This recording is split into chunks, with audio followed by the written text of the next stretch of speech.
শেষ হয়ে যাবে, এমনকি কোরআনও শেষ হয়ে যাবে, আমার উন্নতি শেষ হবে না। এই জাহান্নামী সিংহা হলো মুসলমান কি করে মিশে থাকতে পারে, এটা আমাদের জন্য বড় চিন্তার বিষয়। কিন্তু এই চিন্তা আমাকে বড় ভাবাচ্ছে, এই চিন্তা আমাকে বড় ভাবাচ্ছে। কি জন্য ভাবাচ্ছে? আমার মনে হয় এই গাফিলতি আল্লাহর আযাবের শিকার আমরা হব। কিন্তু দুঃখের বিষয়, আজ আমাদের মসজিদের ইমাম খরিদ করা হয়েছে, আজ আমাদের মুআল্লার আলেম খরিদ করা হয়েছে, আজ আমাদের সমাজের পীর পীরজাদা বিক্রি হয়েছে, আজ আমাদের সমাজের ইমাম বিক্রি হয়ে গেছে।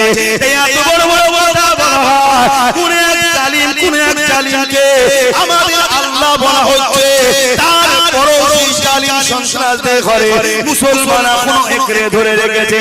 এই যুবকেরা তরুণেরা, এই সমাজে এমন কথা শোনা যায়, কোন একটা ব্যক্তিকে বলে আল্লাহর অংশ, এরপরও সেই জাহান্নামীদের সঙ্গে আমার মুসলিম ছেলেরা কোনো দল করছে। বড় দুঃখ লাগে, বড় কষ্ট লাগে। কেউ এই সমাজে বলতে লেগেছে যেমন করে দেখা যায় সব কিছু শেষ হয়ে যাবে, এমনকি কোরআনও শেষ হয়ে যাবে, আমার উন্নতি শেষ হবে না। এই জাহান্নামী সিংহা হলো মুসলমান কি করে মিশে থাকতে পারে, এটা আমাদের জন্য বড় চিন্তার বিষয়। কিন্তু এই চিন্তা আমাকে বড় জঙ্গি তৈরি হয়। আলহামদুলিল্লাহ, সেই সময়ের মুসলমানদের ইমানের তেজ এত ছিল, তারা সঙ্গে সঙ্গে তাকে জবাবটা দিয়ে দিয়েছে যে তোমার সাথে আর আমরা না।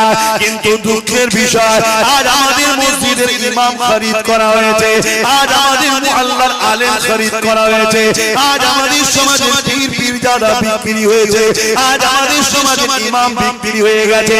এই এত বড় বড় কথা বলা হয়, কোন এক জালিমকে আমাদের আল্লাহ বলা হচ্ছে, তারপরও সেই জালিম সন্ত্রাসদের ঘরে মুসলমান এখনো একরে ধরে রেখেছে। এই যুবকেরা তরুণেরা, এই সমাজে এমন কথা শোনা যায়, কোন একটা ব্যক্তিকে বলে আল্লাহর অংশ, এরপরও সেই জাহান্নামীদের সঙ্গে আমার মুসলিম ছেলেরা কোনো দল করছে। বড় দুঃখ লাগে, বড় কষ্ট লাগে। কেউ এই সমাজে বলতে লেগেছে যেমন করে দেখা যায় সব কিছু শেষ হয়ে যাবে, এমনকি কোরআনও শেষ হয়ে যাবে, আমার উন্নতি শেষ হবে না। এই জাহান্নামী সিংহা হলো মুসলমান কি করে মিশে থাকতে পারে, এটা আমাদের জন্য বড় চিন্তার বিষয়। কিন্তু এই চিন্তা আমাকে বড় ভাবাচ্ছে, এই চিন্তা আমাকে বড় ভাবাচ্ছে। কি জন্য ভাবাচ্ছে? আমার মনে হয় এই গাফিলতি আল্লাহর আযাবের শিকার আমরা হব। এই গাফিলতি আল্লাহর পক্ষ